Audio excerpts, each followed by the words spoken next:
Ya Allah. Terus bagaimana hubungan dengan anak saya yang sekolah di pesantren, Pak? Ini mau nanya. Yang ketiga adalah zakat hewan Terima kasih, ternak. Bapak. Assalamualaikum Dan yang keempat, Bismillah, Assalamualaikum warahmatullahi wabarakatuh. Alhamdulillahirabbil alamin. Assalatu wassalamu ala nabiyyina Muhammad wa ala alihi wa ashabihi ajmain. Alhamdulillah, segala puji bagi Allah kita panjatkan. Kemudian kita juga bersalawat kepada baginda Nabi Muhammad sallallahu alaihi wasallam.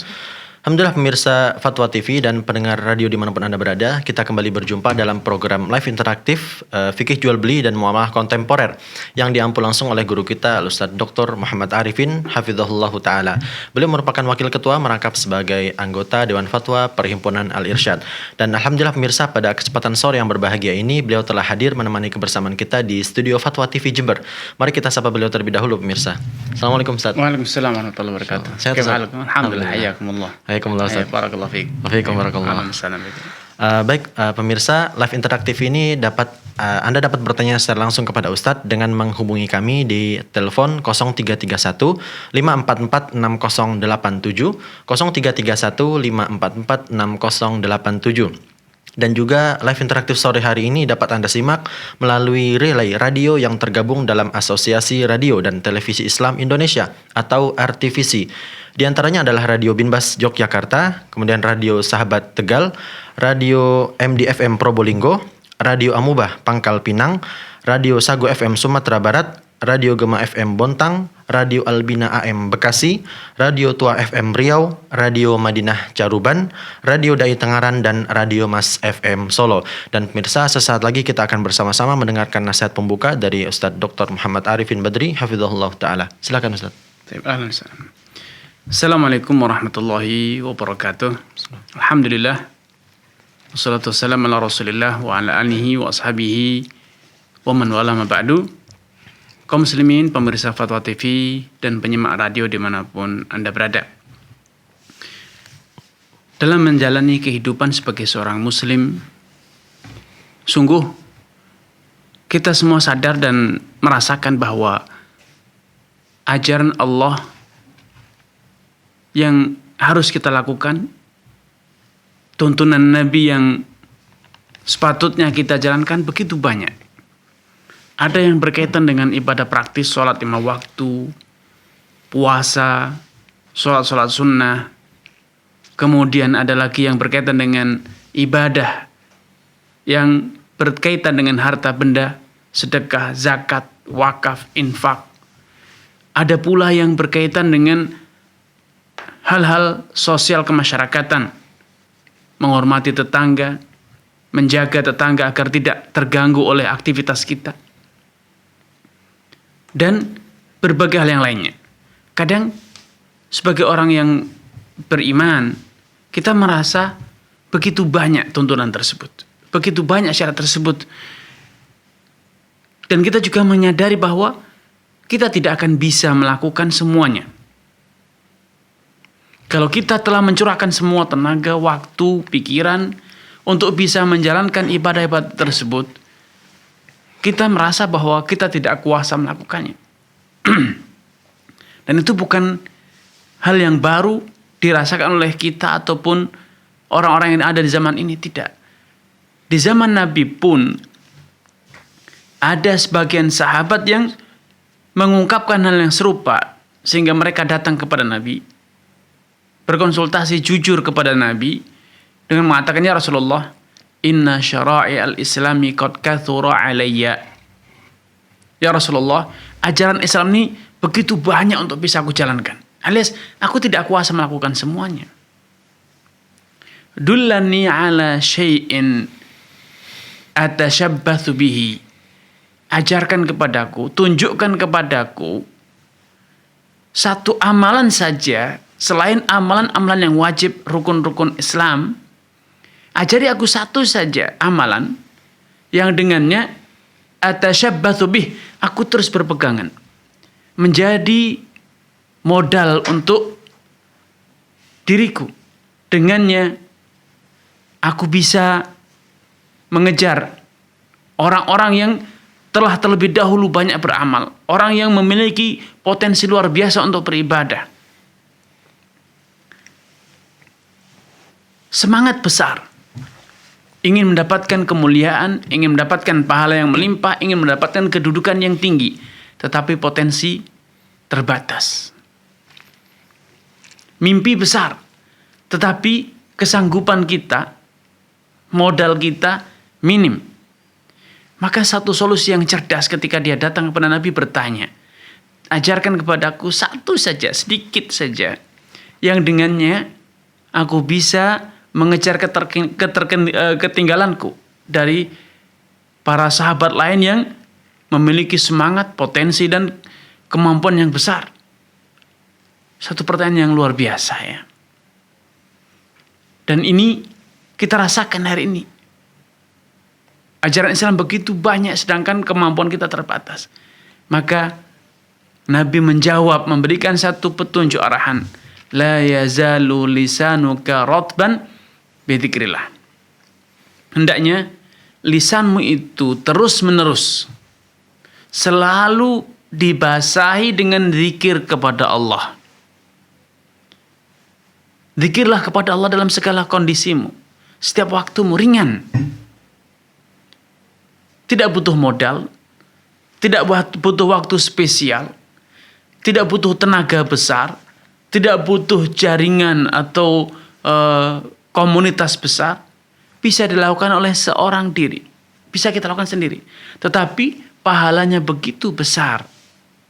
Alladzina yadhkuruna Allaha qiyaman wa qu'udan wa 'ala junubihim wa yatafakkaruna fi khalqis samawati wal ard. Rabbana ma khalaqta hadza batila. Orang yang selalu berzikir kepada Allah qiyaman wa qu'udan, di saat dia sedang berdiri, di saat dia sedang duduk, bahkan di saat dia berbaring pun dia terus berzikir kepada Allah. Subhanallah. Ya, zikir kepada Allah amalan yang ringan tetapi pahalanya begitu besar. Kalimatani habibatan ilar rahman, thaqilatan fil mizan, subhanallah wa bihamdihi, subhanallahil azim. Ada dua kalimat, dua ungkapan mudah, ringan diucapkan, dicintai oleh Allah Subhanahu wa taala, dan timbangannya di sisi Allah sangat berat, yaitu subhanallah wa bihamdihi, subhanallahil azim. Ini contoh konkret betapa zikir itu ringan, amalan yang ringan, tapi pahalanya begitu besar. Zikir dengan lisan kita yang diiringi dengan tadabbur, penghayatan akan kandungan maknanya. Zikir dengan lisan yang diiringi dengan usaha sungguh-sungguh untuk bisa menjaga, mempertahankan dan mengaplikasikan kandungan zikir tersebut. Sehingga iman semakin tumbuh, tawakal semakin sempurna, husnudzon dan akhlak semakin indah. Ya, itu akan menjadi kenyataan tatkala kita berzikir betul-betul dengan lisan, dengan hati, dan dihayati, dan selanjutnya kita upayakan untuk diamalkan.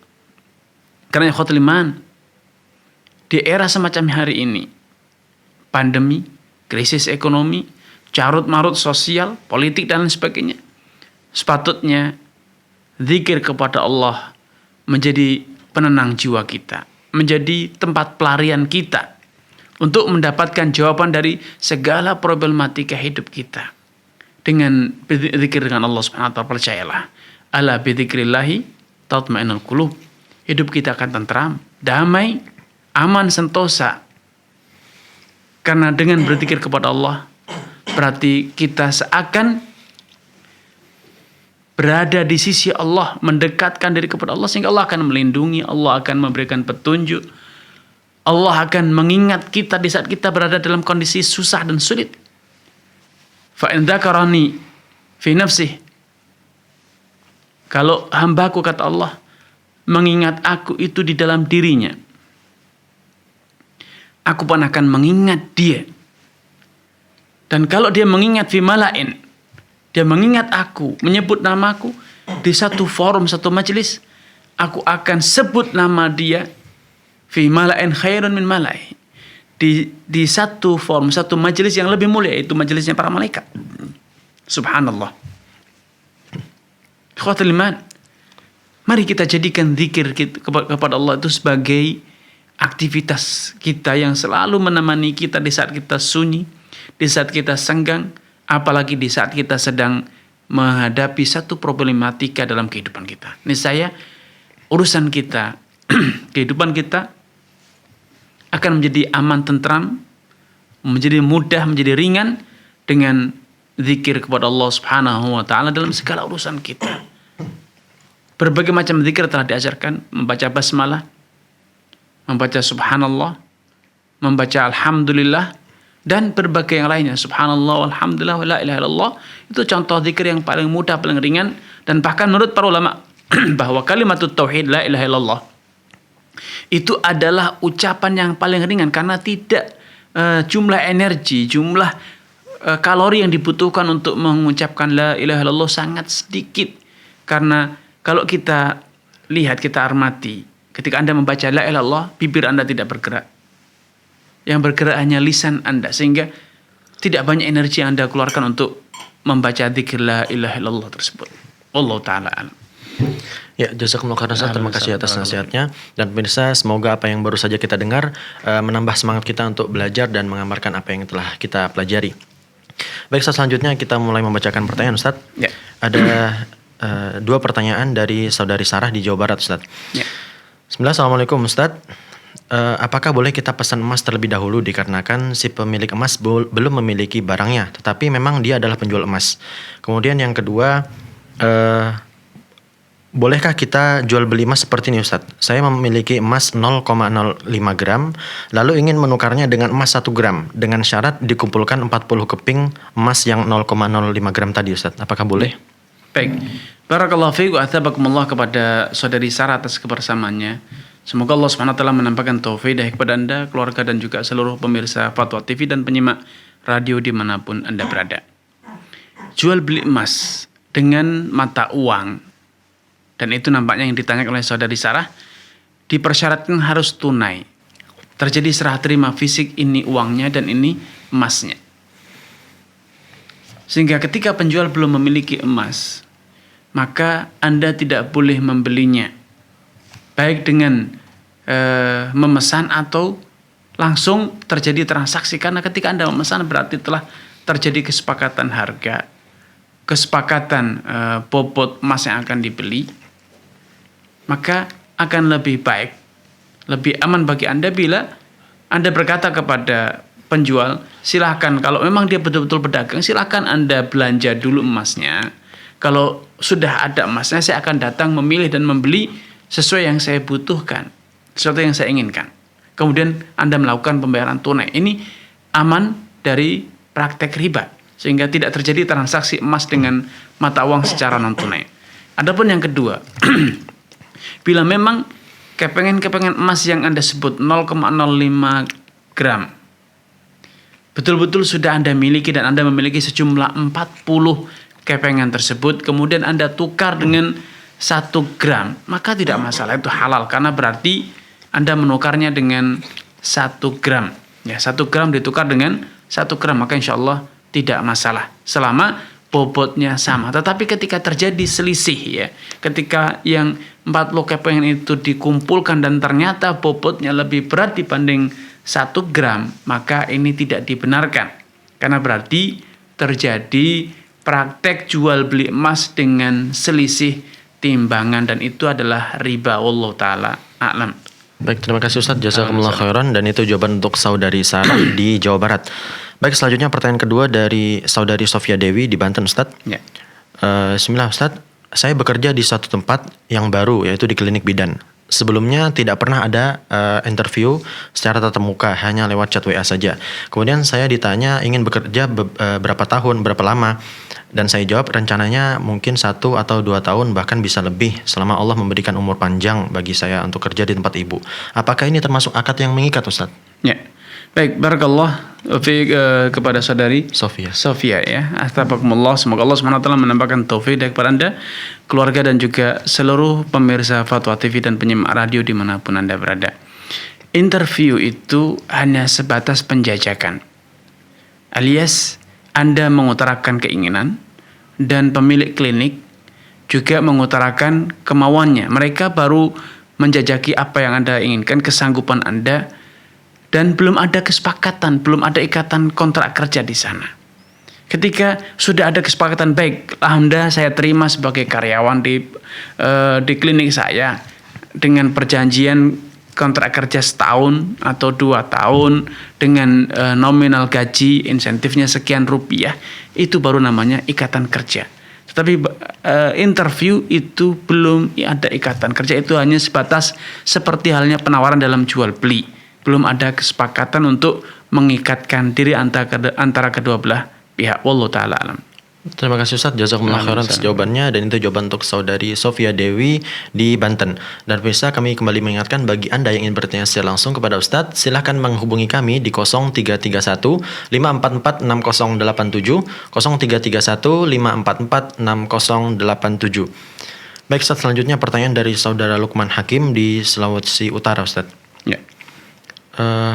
Bismillah Ustadz, izin bertanya, istri saya berdagang online sehingga butuh membuka rekening di bank guna keperluan transfer. Pertanyaan saya Ustadz, yang pertama, apa hukumnya membuka rekening di bank tersebut Ustadz, di bank riba Ustadz? Dari saudara Lukman Hakim. Kemudian yang kedua Ustadz, jika uang yang kami simpan tersebut ada bunganya, apa yang harus kami lakukan dengan bunga tersebut? Baik.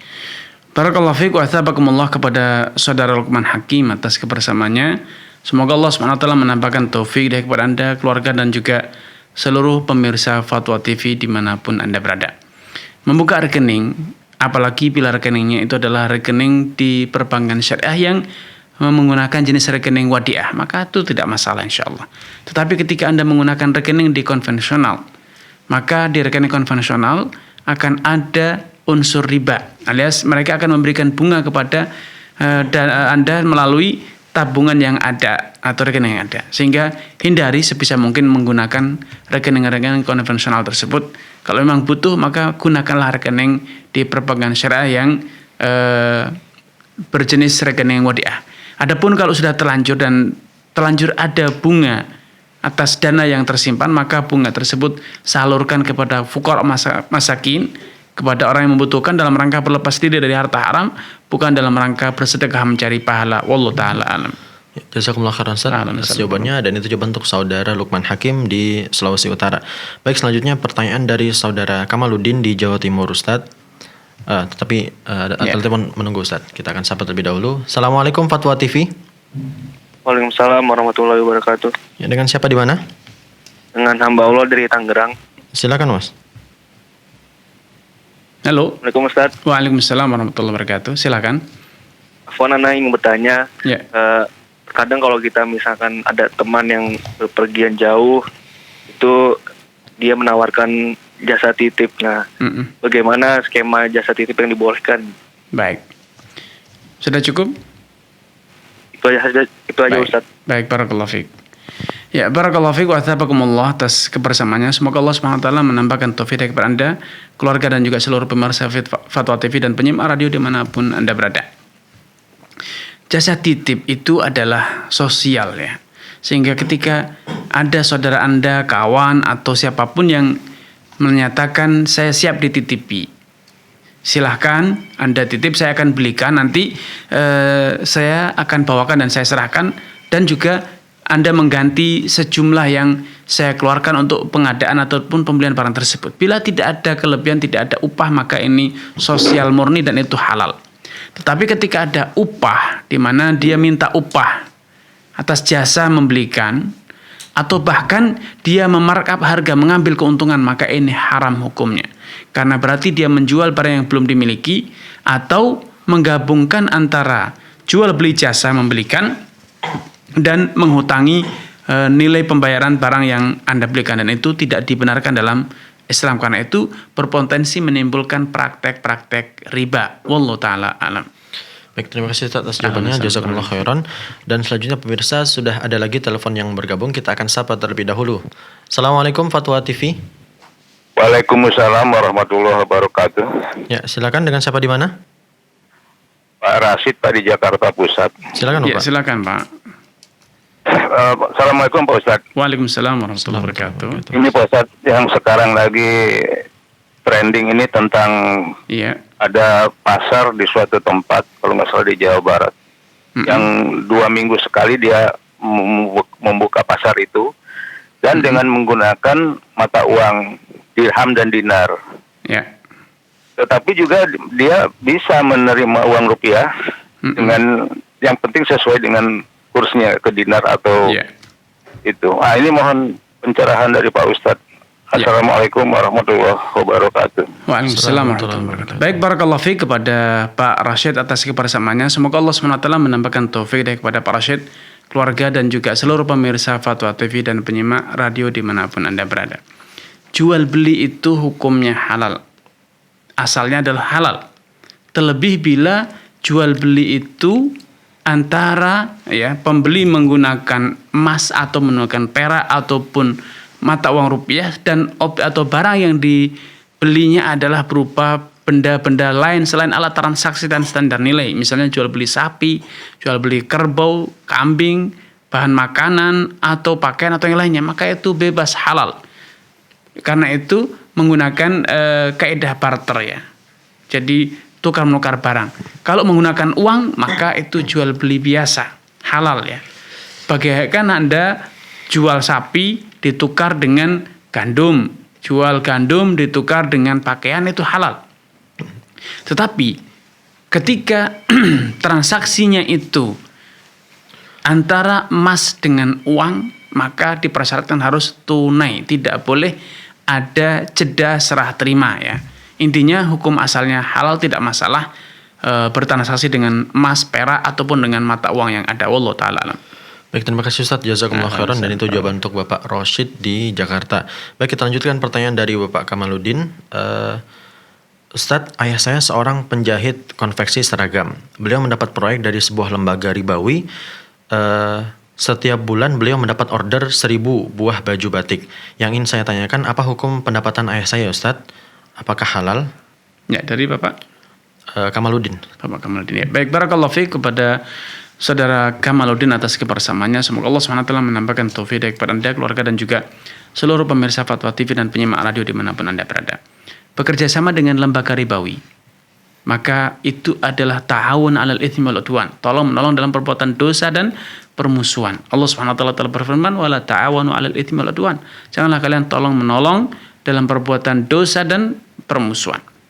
Dan tidak diragukan ketika pembelinya adalah institusi ataupun lembaga ribawi, berarti konveksi dalam hal ini telah mensupport terjadinya praktek-praktek riba, dan itu tidak dibenarkan dalam aturan syariat. Sehingga upah yang didapat itu juga upah yang didapat dari jasa atau dari pekerjaan yang haram atau terlarang dari Islam, dan itu tidak halal. Karena itu saya sarankan untuk mencukupkan diri dengan konveksi pakaian seragam dan tidak melayani order dari lembaga ribawi tersebut. Wallahu taala alam. Baik, jazakumullah khairan Ustaz atas jawabannya, dan itu jawaban untuk Saudara Kamaluddin di Jawa Timur. Baik, sudah ada line telepon yang menunggu pemirsa, kita akan sapa terlebih dahulu. Assalamualaikum Fatwa TV. Waalaikumsalam warahmatullahi wabarakatuh. Ya, dengan siapa di mana?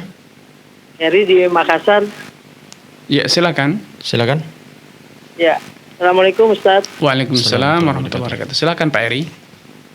Ustaz mau tanya sekitar usaha. Kalau bentuk usaha itu pesan dalam bentuk PO itu diperbolehkan tidak Ustaz ya? Iya. Jadi kita buat baju tapi dalam bentuk sudah ada PO-nya gitu. Baru nanti kita produksi sesuai dengan PO di awal. Iya. Apakah Pak Heri sebagai produsen? Ya, kita sebagai produsen. Baik. Terus yang kedua Ustadz, jadi dari kebutuhan PO itu terus ditawarkan investasi, butuh baju sekian pieces berdasarkan PO itu, lalu kita diminta membuat, lalu nanti dari si pembuat, bukan dari si distributor yang pertama itu, kita beli hasil produksinya itu, hasil jahitannya itu, misalnya satu baju 15.000 atau 20.000. Nanti setelah dibeli oleh si produsen ini, dia baru jual ke resellernya itu. Itu diperbolehkan Ustaz. Ya, jadi cukup Pak Eri? Cukup itu. Baik. Terima kasih. Assalamualaikum. Assalamualaikum. Baik, barakallahu fiik kepada Pak Eri atas kebersamaannya. Semoga Allah SWT menambahkan taufik kepada Pak Eri, keluarga dan juga seluruh pemirsa dan penyimak radio dimanapun Anda berada. praktek PO, pesan order ketika ada orang butuh barang tapi belum ready barangnya. Ketika produsen melayani pesanan tersebut, maka ini suatu hal yang halal, itu disebut dengan akad istisna. Akad istisna itu sangat fleksibel, pembayaran bisa tunai, bisa berjangka, bisa dengan cicilan. Intinya istisna itu satu akad, satu transaksi yang sangat fleksibel, karena dalam akad istisna itu yang terjadi sejatinya adalah akad utamanya adalah akad produksi dan akad turunannya, akad sekundernya itu adalah bahan baku. Nah, akad produksi dengan produsen ini boleh karena yang terjadi adalah jual beli jasa. Adapun ketika produsen membutuhkan modal untuk pengerjaan, untuk pengadaan bahan baku, kemudian dia mencari investor untuk memodali produsen mengadakan bahan baku, maka juga tidak masalah asalkan kesepakatannya itu dengan skema investasi, yaitu pembagian keuntungannya berdasarkan persentase keuntungan, dan ketika terjadi gagal usaha, kerugian, maka kerugian itu ditanggung oleh pemodal. Kalau kemudian pembeli tadi yang memesan tadi setelah mendapatkan barangnya sesuai dengan yang dipesan 1000 pieces misalnya, kemudian dia distribusikan kepada reseller dan lain sebagainya, maka itu juga boleh dengan catatan bila penjualannya dilakukan setelah barang tersebut diserahkan oleh produsen. Sehingga ketika dia menjual kepada reseller ataupun kepada agen atau kepada konsumen, betul-betul barang itu sudah ready stock, barangnya sudah ada dan siap diserah terimakan, siap dikirimkan. Ketika barang itu sedang proses produksi, berarti barang itu belum siap. Dengan kata lain, penjual dalam hal ini belum memiliki barangnya. Padahal dia bukan produsen, dia hanya memesan kepada produsen. Maka akan terjadi praktek jual beli barang yang belum dimiliki, maka ini terlarang. Kecuali bila konsumen membeli dengan pembayaran tunai di muka atau yang disebut dengan skema salam. Wallahu ta'ala a'lam. Baik, terima kasih Ustadz. Jazakumullah khairan atas jawabannya. Selanjutnya Ustadz, pertanyaan berikutnya dari saudara Andi Ramadan di Sulawesi Tenggara, Ustadz. Ya. Pertanyaan pertama, Ustadz, apa hukum menjual celana di bawah mata kaki, Ustadz? Baik. Pertanyaan kedua, bagaimana hukum memanfaatkan harta orang tua untuk mendirikan sebuah bisnis, di mana kita ketahui harta orang tua adalah harta yang didapatkan dari cara yang haram, yaitu menjual rokok, Ustadz. Baik. Barakallahu fiik wa athabakumullah kepada saudara Andi Ramadan atas kebersamaannya. Semoga Allah SWT menambahkan taufik kepada Anda, keluarga dan juga seluruh pemirsa Fatwa TV dan penyimak radio dimanapun Anda berada. Menjual celana di bawah mata kaki, maka ini urusan dan tanggung jawab pembeli. Karena Anda menjual produk, sedangkan konsumennya kadang orang yang tinggi, kadang orang yang pendek. Adapun masalah nanti dia gunakan dengan isbal, itu urusan dari pembeli, bukan tanggung jawab penjual. Ya, itu tanggung jawab pembeli, bukan tanggung jawab penjual. Adapun menggunakan harta hibah, pemberian dari orang tua atau pinjaman dari orang tua atau warisan dari orang tua yang semula orang tua mendapatkannya dengan jual beli rokok, maka itu halal, itu bisa jadi warisan, bisa jadi itu hibah pemberian orang tua, dan itu halal. Adapun dosa jual beli rokok itu ditanggung oleh orang tua Anda. Sebagai anak diberi, sebagai anak mendapatkan warisan, maka halal untuk menggunakan dana tersebut. Wallahu ta'ala a'lam. Ya, terima kasih Ustadz. Jazakumullahu khairan atas jawabannya. Dan selanjutnya Ustadz, ada pertanyaan dari saudara Adam Ramadita, Ustadz, di Aceh.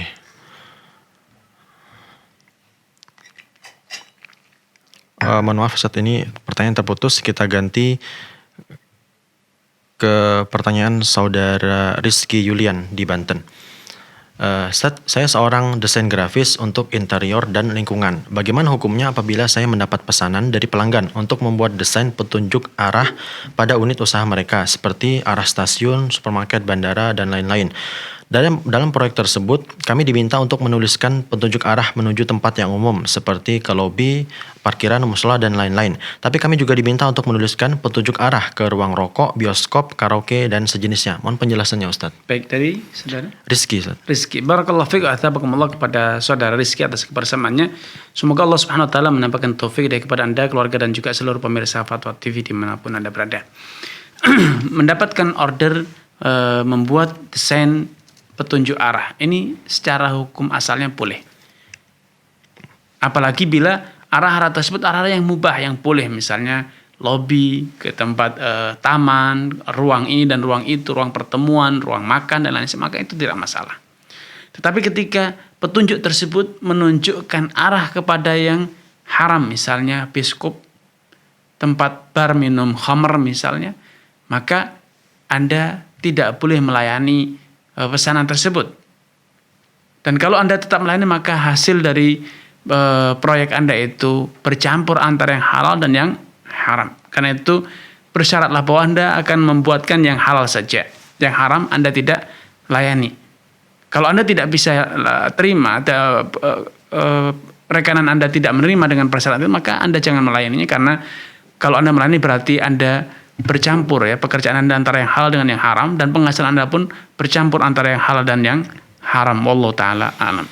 Ya, jazakumullah khairan Ustaz atas jawabannya. Dan itu jawaban untuk saudara Rizky di Banten.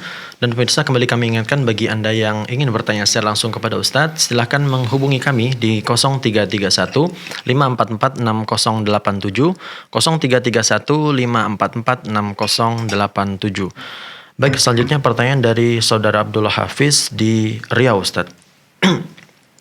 Bismillah, Assalamualaikum Fatwa TV. Bagaimana pendapat Ustadz terhadap masjid yang menginginkan imam tarawih yang hafal Al-Quran? Akan tetapi dia dituntut juga untuk membaca 1 juz atau setengah juz setiap malamnya. Namun masjid tersebut tidak memberikan bayaran yang layak sesuai dengan realitanya, Ustadz. Baik. Saudara Abdullah Hafid ya? Iya, Ustadz. Barakallahu fiikum wa athabakumullah kepada saudara Abdullah Hafid atas kebersamaannya. Semoga Allah SWT menampakkan taufik, hidayah kepada Anda, keluarga, dan juga seluruh pemirsa dan penyimak radio dimanapun Anda berada. Salat itu adalah ibadah. Salat itu bukan job, bukan proyek. Salat itu bukan jasa. Jadi ketika Anda menjadi imam atau menjadi makmum, baik dalam salat fardu ataupun salat sunnah, maka harusnya Anda menunaikan semua itu karena lillahi azza wa jal, bukan karena mengharapkan upah. Anda memperpanjangkan salat Anda atau memperpendeknya, membaguskan suara atau biasa-biasa saja, maka seharusnya semua itu harus dilakukan karena lillahi azza wa jal. Kalau sampai ada tujuan mencari upah, maka para ulama bersepakat itu namanya riya, beramal untuk mendapatkan imbalan dunia, beribadah untuk mendapatkan imbalan dunia, dan itu haram hukumnya, tidak boleh. Bahkan ketika Anda sholat itu betul-betul karena upahnya, bukan karena ingin mencari pahala, maka berarti Anda telah terjerumus dalam perbuatan dosa. Akan lebih bijak bagi Anda untuk menolak tawaran tersebut menjadi imam, walaupun dengan upah yang besar, walaupun sholatnya pendek-pendek. Tolak, jangan terima, karena itu adalah perbuatan dosa kalau Anda lakukan karena Anda ingin mendapatkan upah, sehingga ketika mendapatkan upah sedikit Anda berkeluh kesah, dan bahkan Anda mengharapkan sejak awal untuk mendapatkan upah. Ini tidak dibenarkan, padahal sholat itu adalah ibadah yang harus dilakukan karena lillahi azza wa jal, tanpa ada campur urusan yang lain ataupun tujuan yang lainnya, sehingga harusnya diberi tidak diberi Anda tetap sholat. Ya, Anda diberi tidak diberi tetap salat. Bahkan kalaupun mereka menjanjikan, Anda juga tidak boleh membuka dalam hati Anda bahwa Anda mengharapkannya. Betul-betul Anda berusaha menjaganya karena lillahi azza wa jal, karena salat itu ibadah mahdhah, murni ibadah, tidak ada urusan sosialnya, tidak ada urusan komersialnya, betul-betul murni ibadah praktis ya. Sehingga kalau memang Anda tidak siap untuk lillah, maka jangan terima tawaran menjadi imam tersebut dimanapun dan seperti apapun tawarannya. Wallahu ta'ala alam. Baik, jazakumullah khairan Ustaz atas jawabannya. Dan pemirsa, selanjutnya sudah ada lagi telepon yang bergabung. Kita akan sapa terlebih dahulu. Assalamualaikum Fatwa TV. Waalaikumsalam warahmatullahi wabarakatuh. Ya, dengan siapa di mana? Saya dengan Wina di Bandung. Baik, silakan Ibu. Assalamualaikum Ustaz. Waalaikumsalam warahmatullahi wabarakatuh. Silakan Ibu Winda. Ustaz, saya sudah lama berjualan batu permata. Baik. Barang tersebut milik saya sendiri. Lalu setelah banyak beberapa customer yang meminta untuk dibikinkan rangka perhiasan, akhirnya saya bekerja sama dengan satu bengkel. Yeah. satu bengkel pembuat perhiasan. Nah, ini terkadang customer ini jadi terbagi dua, Ustadz. Ada yang customer menitipkan emas sebagai bahannya, itu mereka yang menitipkan gitu. Jadi mereka yang memberikan bahan. Mereka nggak mau emasnya dari kita, gitu. Nah, yang saya tanyakan, itu kan transaksi emas itu kan harus yadan biadin ya, Ustadz. Lalu kalau apa kasusnya customer ini menitipkan emas, kan mereka jadi hanya membayar ongkos kerja dan juga pembelian batu permatanya itu. Nah, apakah yang seperti ini juga tetap saya itu harus bertemu pada satu majelis tatap muka ketika saya menyerahkan barang yang sudah jadi, itu pesanannya udah jadi, karena terkadang si pemesan itu adanya di luar kota gitu. Baik. Ya, lalu masih ada lagi. Ya, silakan. Lalu jika kadang customer itu mempunyai perhiasan itu yang udah dia bosan gitu, remake ya, ingin dibuat ulang. Nah, saya menanyakan ke bengkel itu, oh ya mereka bersedia untuk bikinkan, lalu kita terima. Nah, ternyata si desain yang diminta itu si akhirnya kita harus nambah emas gitu, karena bahan yang dia titipkan itu kurang. Nah, akhirnya ya kita perhitungkan pada saat penulisan nota, apakah itu diperbolehkan gitu, Ustaz. Sudah cukup, Ibu? Ya, itu saja. Baik, Ibu. Baik, barakallahu fiikum wa ta'akumullah kepada Ibu Winda di Bandung atas kebersamaannya. Semoga Allah Subhanahu wa taala menampakkan taufik hidayah kepada Anda, keluarga, dan juga seluruh pemirsa Fatwa TV dan penyimak radio dimanapun Anda berada. Bila yang terjadi adalah kasus yang pertama di mana pembeli atau pemesan itu membawa bahan baku, dia membawa emas batangannya atau emas yang lain untuk ditempa ulang, didesain sesuai dengan yang mereka mau, maka ini sekedar jual beli jasa saja dan itu halal. Tidak masalah, baik dia membayar dengan emas, dengan rupiah atau yang lainnya.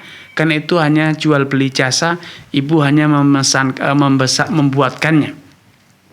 Tapi kalau ternyata di kasus kedua, di mana pembeli yang memesan desain tertentu tidak membawa bahan bakunya, tidak membawa emas batangannya atau emas bahan mentahnya yang ini didesain ya, sehingga ibu yang mendatangkannya atau tadi membawa tapi kurang sehingga ibu menambahinya, maka dalam kasus seperti ini terjadi perbedaan pendapat di kalangan para ulama.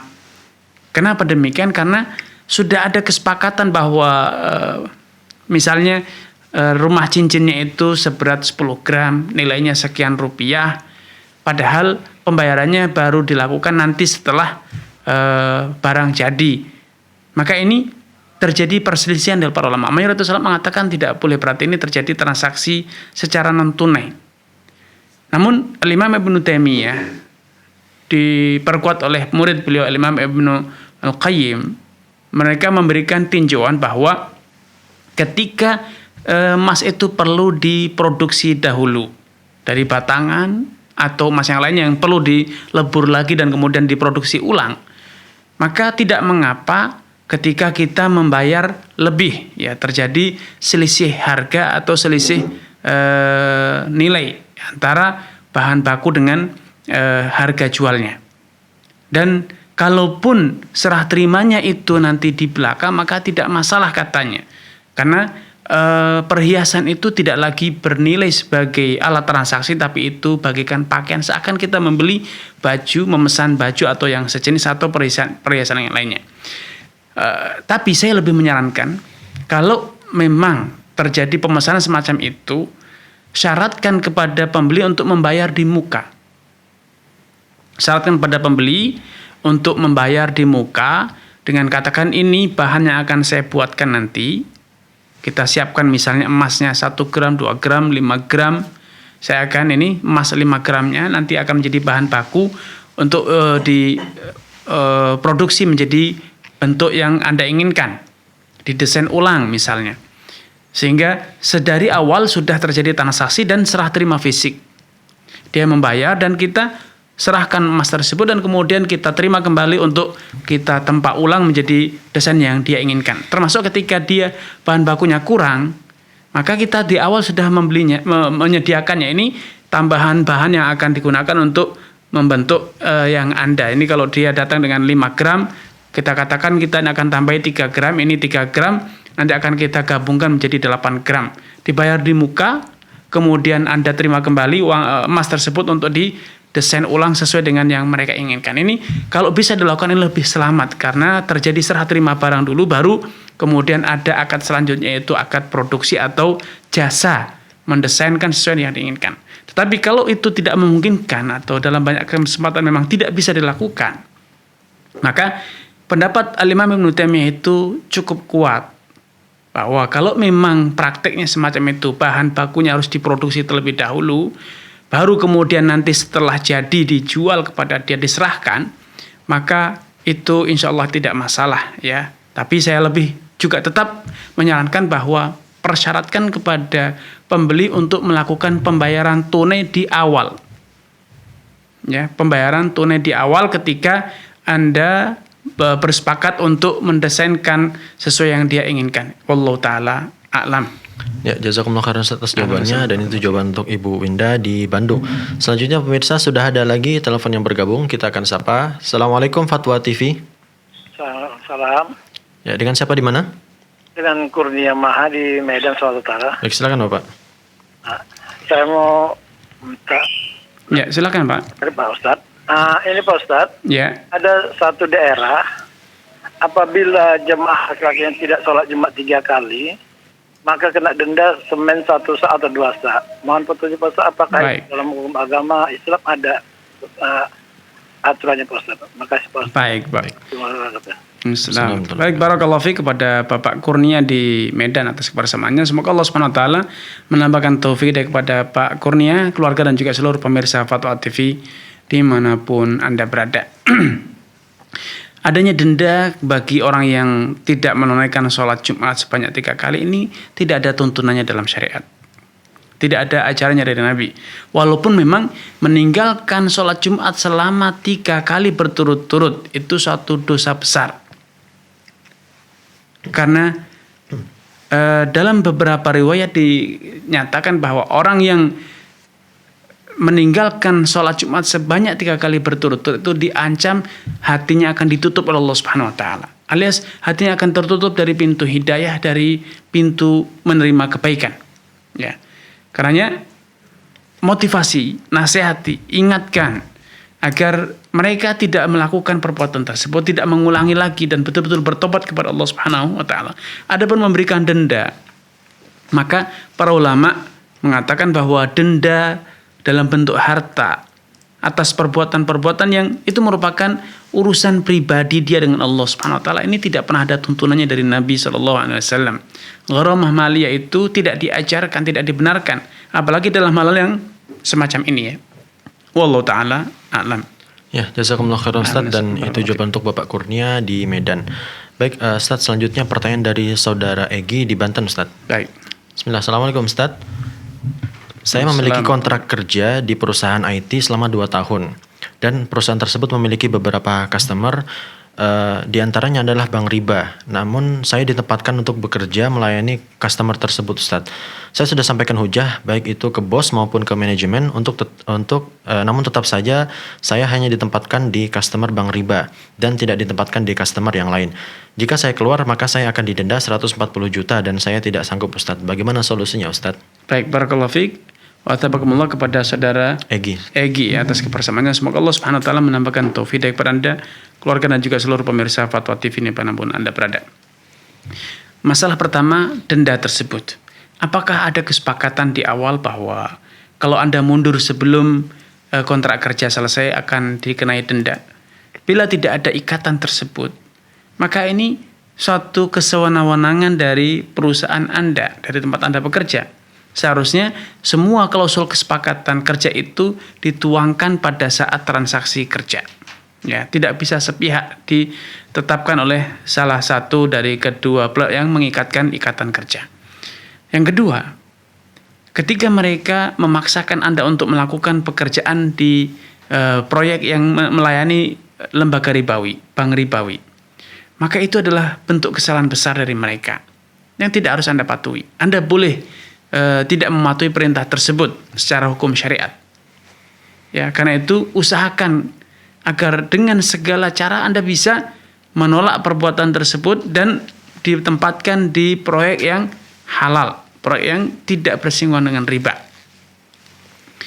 Kemudian yang ketiga, dan kalaupun memang sudah dituangkan dalam ikatan kerja bahwa kalau Anda mundur sebelum waktunya maka Anda harus membayar denda sekian rupiah, padahal Anda tidak mampu, maka itu pertama kesalahan Anda menyetujui persyaratan tersebut.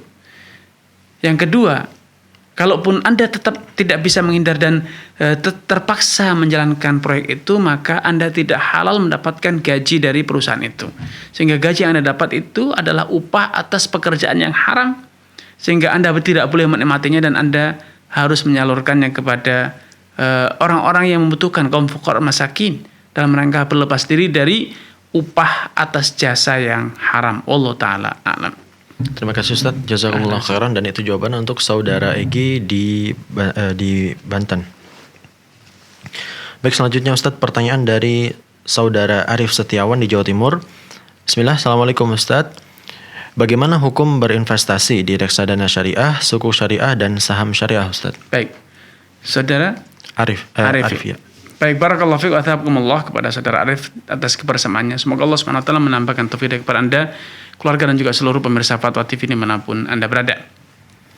Sebatas yang saya ketahui, sukuk, reksadana syariah, dan yang sejenis yang ada di negeri kita belum sejalan dengan konsep syariah. Karena dalam konsep fatwanya saja masih menggunakan toleransi.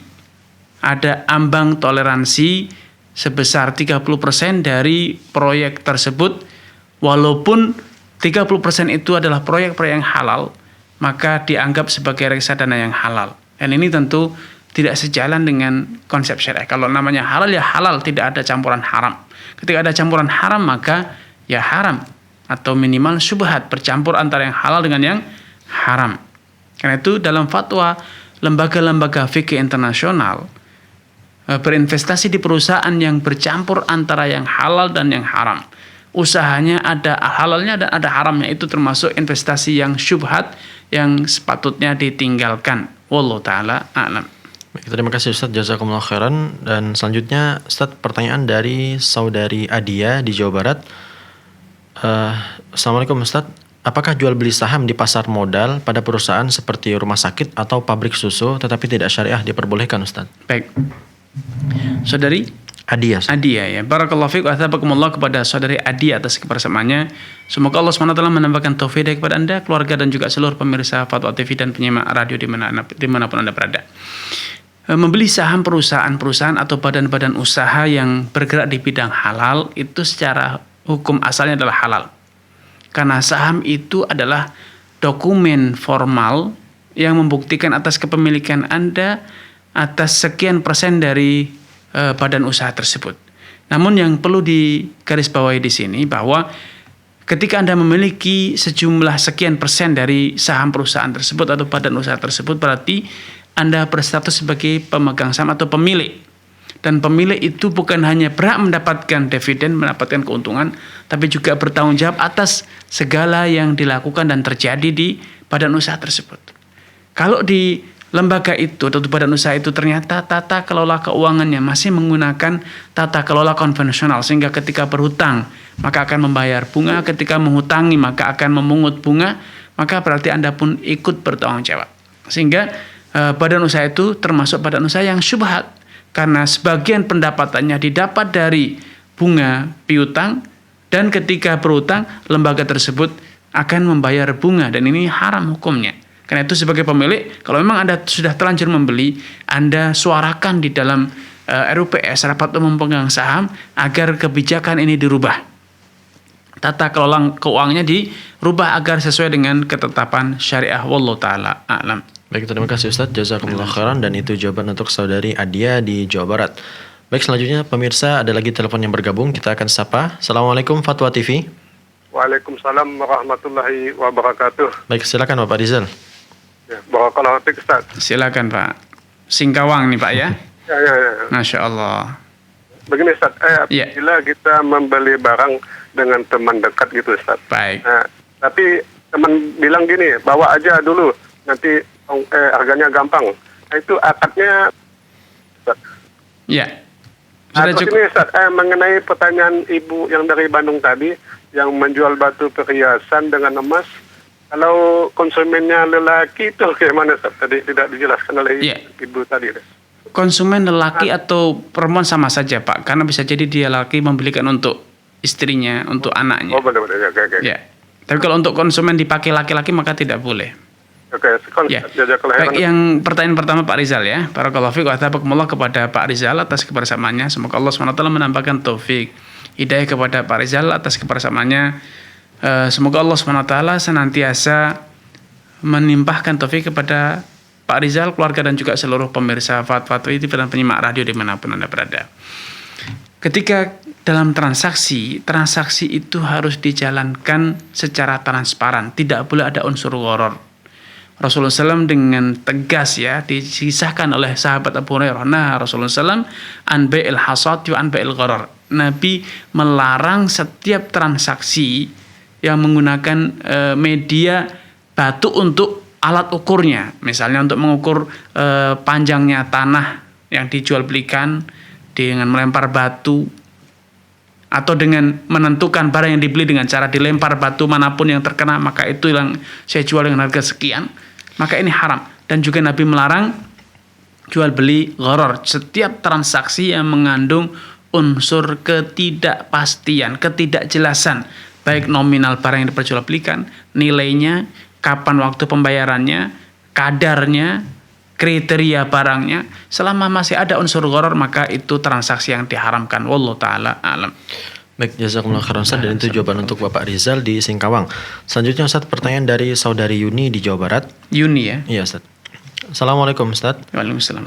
Apa yang dimaksud dengan kaidah al-aslu fil buyu as-sihah dan apa contohnya dalam lembaga keuangan Ustaz? Baik. Barakallahu fiik wa tabakumullah kepada saudari Yuni atas kebersamaannya. Semoga Allah SWT menambahkan taufik hidayah kepada Anda, keluarga dan juga seluruh pemirsa Fatwa TV dan penyimak radio dimanapun Anda berada. Kaidah al-aslu fil buyu al-hil, hukum asal dalam transaksi jual beli itu adalah halal, itu bahwa apapun modelnya jual beli selama tidak ada larangan yang jelas dan tegas, dan selama tidak ada unsur-unsur yang terlarang dalam Islam, maka hukumnya itu boleh. Hukumnya boleh. Termasuk misalnya menjual belikan bahan-bahan baku ataupun buah-buahan ataupun tanaman-tanaman yang hanya ada di negeri kita, tidak ada di negeri Arab. Misalnya jual beli durian halal, jual beli singkong halal walaupun itu tidak ada di negeri Arab, tidak ada dalam Al-Quran, tidak ada dalam hadis. Jual beli misalnya di Indonesia itu banyak produk hewan yang hanya ada di Indonesia, tidak ada di negeri Arab. Misalnya burung kasuari, boleh menjual belikan secara hukum syariat, saya berbicara tentang hukum syariat, boleh jual beli hukum kasuari. Boleh jual beli bakso, boleh jual beli soto yang itu hanya ada di Indonesia. Nabi tidak pernah ada riwayat Nabi makan bakso ataupun makan soto. Ya, maka hukum asalnya halal. Dalam praktek misalnya lembaga keuangan, ketika saya membutuhkan layanan transfer, ya ada saudara atau keluarga yang atau kawan atau mungkin saya ingin membeli satu produk secara online, ketika saya sudah menghubungi penjual melalui grup misalnya lewat WA atau yang serupa, terjadi transaksi, ketika saya membayar maka saya butuh layanan perbankan. Ketika saya datang ke lembaga keuangan ribawi ataupun yang syariah, kemudian saya mentransfer sejumlah uang itu ke rekening milik penjual, maka hukumnya halal. Walaupun transfer tersebut akhirnya saya dipungut biaya administrasi, kan ini jual beli jasa, maka tidak masalah. Wallahu taala a'lam.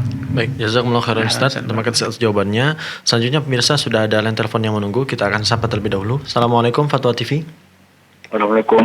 Assalamualaikum warahmatullahi wabarakatuh. Silakan Pak, di mana? Ya, dari hamba Allah di Jawa Timur. Silakan Pak. Ya, Ustaz, ketika saya pergi ke pasar, Ustaz, saya dilanda dengan perasaan was-was, Ustaz. Jadi seperti ini, pada saat sekarang ini ketika saya belanja ke pasar, saya ingin membeli sebuah baju ataupun topi, Ustadz. Yang saya ada perasaan dalam saya, ini KW apa asli? Toh saya tidak bisa 24 jam setiap ke pasar. Mas, ini KW apa asli? Beli pulpen, Mas, KW ini apa asli? Bisa-bisa saya bermasalah, Ustadz.